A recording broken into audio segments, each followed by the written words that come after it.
पिछले क्लासेज में हम लोगों ने पढ़ा था कि कंपोनेंट ऑफ ब्लड क्या होते हैं, प्लाज्मा क्या होते हैं। आज हम लोग बात करेंगे कि एल्ब्यूमिन, ग्लोब्यूलिन और फिब्रिनोजन क्या होते हैं।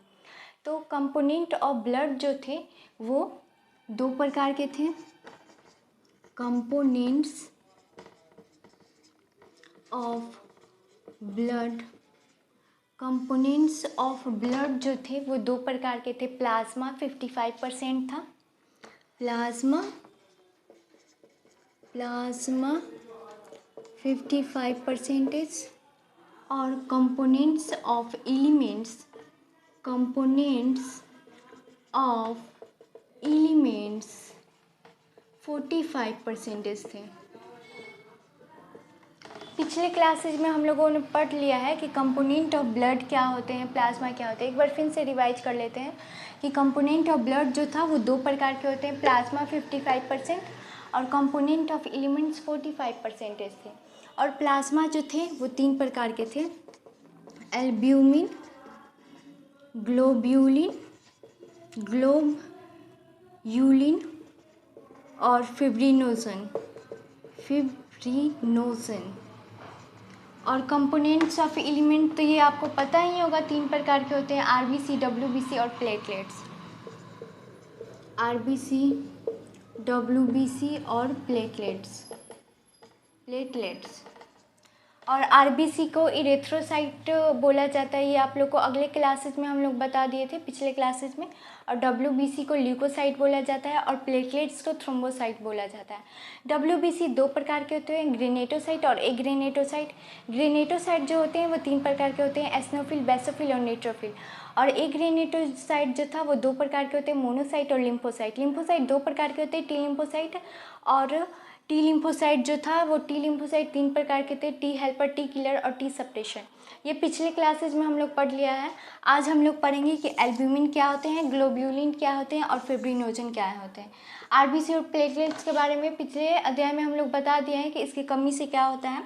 और आज विशेष बात करना है कि ये डब्ल्यूबीसी जो होता है वाइट ब्लड कॉर्पसेल्स बोला जाता है। डब्ल्यूबीसी को कभी भी वाइट ब्लड सेल नहीं बोला जाता है, वाइट ब्लड कॉर्पसेल्स बोला जाता है। डब्ल्यूबीसी का अगर शरीर में डब्ल्यूबीसी अगर इंक्रीज कर रहा है शरीर में तो इससे क्या हो जाता है, ब्लड कैंसर हो जाता है लोगों को। अगर डब्ल्यूबीसी बॉडी में ज़्यादा बन रहा है, इंक्रीज हो रहा है तो इससे ब्लड कैंसर होता है। ये हम लोग ह्यूमन हेल्थ एंड डिजीज़ में पढ़ेंगे आगे। तो आज हम लोग बात करेंगे कि एल्ब्यूमिन, ग्लोब्यूलिन और फिब्रिनोजन क्या होते हैं। चलिए आज हम लोग पढ़ते हैं।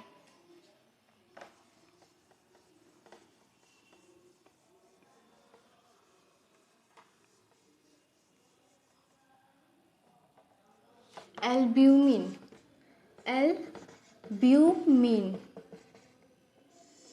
एल्ब्यूमिन क्या होते हैं आज पढ़ेंगे।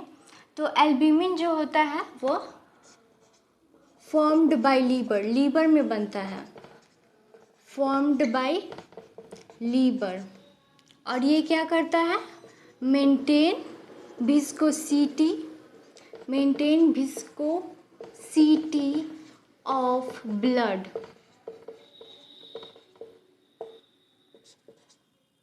इफ लेवल ऑफ, इसे स्मॉलेस्ट प्लाज्मा प्रोटीन भी बोला जाता है, smallest plasma protein. If level of albumin, if A level of albumin increase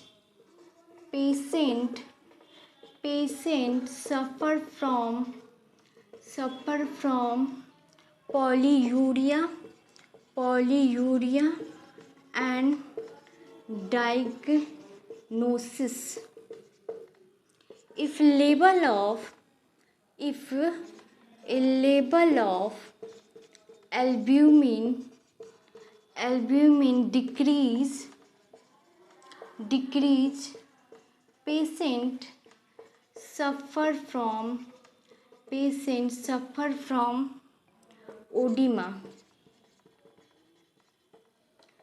तो एल्ब्यूमिन क्या होते हैं, वो लीवर में बनते हैं, फॉर्म्ड बाय लीवर। ये लीवर में बनता है एल्ब्यूमिन। और ये क्या करता है, ब्लड के विस्कोसिटी को मेंटेन करता है एल्ब्यूमिन, और इसे स्मॉलेस्ट प्लाज्मा प्रोटीन बोला जाता है। अगर if level of albumin increase तो patient suffer from polyuria and diagnosis. अगर बॉडी में एल्ब्यूमिन इंक्रीज हो जाएगा तो पेशेंट को क्या हो जाएगा, पॉलीयूरिया एंड डायूरेसिस हो जाएगा, डायग्नोसिस।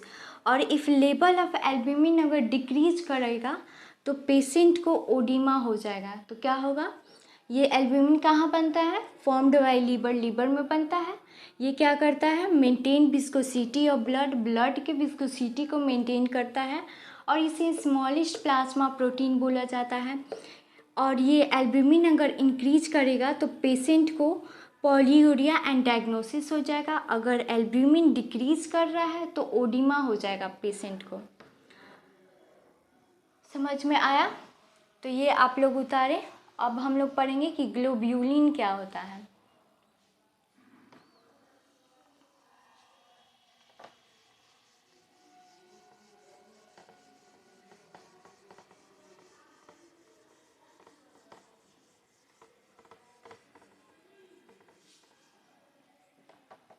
ग्लोब्यूलिन क्या होता है, ग्लोब्यूलिन, ग्लोब्यूलिन क्या होता है, ग्लोब्यूलिन क्या होता है, तो ये जो होता है ये formed by liver, formed by liver, ये भी लीवर में ही बनता है, और ये भी ब्लड के विस्कोसिटी को मेंटेन करता है, मेंटेन विस्कोसिटी